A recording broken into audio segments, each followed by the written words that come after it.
छत्रपती शिवरायांचा अपमान करणाऱ्यांवर कारवाई व्हावी अशी एक सर्वपक्षीय भूमिका सध्याच्या अधिवेशनात मांडली जाते आणि याच भूमिकेला धरून अमोल मिटकरी मागणी करतायत की राजसन्यास, बेबंदशाही, रायगडाला जेव्हा जाग येते यांसारखी नाटकं असतील यांवर कायमस्वरूपी बंदी घालण्यात यावी। सध्या आपल्या सोबत आहेत जितेंद्र आव्हाड।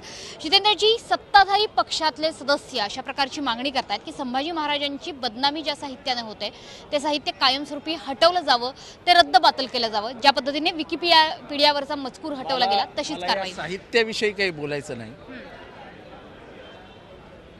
पण शिवाजी महाराजांच्या मृत्यूनंतर संभाजी महाराजांवरती जे सांस्कृतिक हल्ले झाले आणि सातत्याने त्यांच्या मृत्यूनंतर त्यांची जी बदनामी करण्यात आली जिवंतपणाने आणि मृत्यूनंतरही ती आजपर्यंत थांबलेली नाही।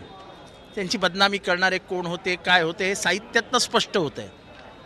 हे सगळं होत असताना ह्याच्यावरती बोलण्याची हिंमत कोणीही दाखवत नाही, कोणीही दाखवली नव्हती, दाखवत आहे। आम्ही भांडत होतो। मला आज कौतुक वाटतं की सत्ताधारी पक्षामध्ये असलेले अमोल मिटकरी जेव्हा संभाजी महाराजांची बाजू घेऊन शिवयोद्ध्यासारखे उभे राहतात तेव्हा त्यांच्या मागे उभं राहायला पाहिजे। आज विरोधी पक्षानं जे आंदोलन पुकारलेलं होतं कोश्यारी ते कोरटकर यांच्यावर कारवाई व्हावी, त्या आंदोलनात सुद्धा अमोल मिटकरी स्वतः सहभागी झाले होते। ज्यांना शिवाजी महाराज आणि संभाजी महाराजांविषयी इतपसनं प्रेम आहे, इतपसनं तेच ही भूमिका घेऊ शकतात। वरवर प्रेम असतं ते नाही भूमिका घेऊ शकत का? कुठे ना कुठे त्यांच्याच हात आहे। त्याच्यात काढा ना इतिहास आणि घ्या 2 दिवस चर्चा। सत्ताधारी पक्षातल्या अमोल मिटकरींची जी मागणी आहे त्यांच्या मागणीसोबत तुम्ही सभागृहात सुद्धा उभे राहणार का?